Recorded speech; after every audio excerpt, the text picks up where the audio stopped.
দুষ্টু আমি থেকে ভিডিও করছি। দেখেন বাচ্চারা বিয়ে বাড়িতে কী করে, যখন বউ বর ফটো সেশন তখন বাচ্চাদের যা কাণ্ড।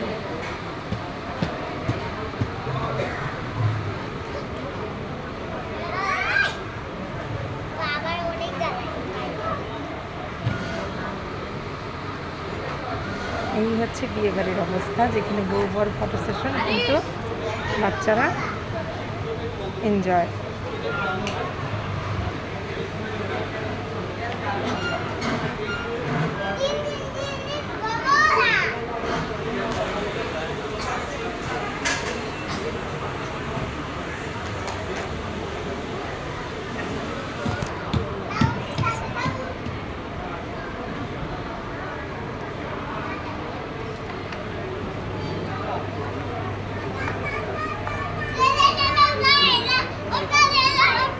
আমার বাচ্চাটা বিয়ে বাড়িতে আসলে এগুলোই করে।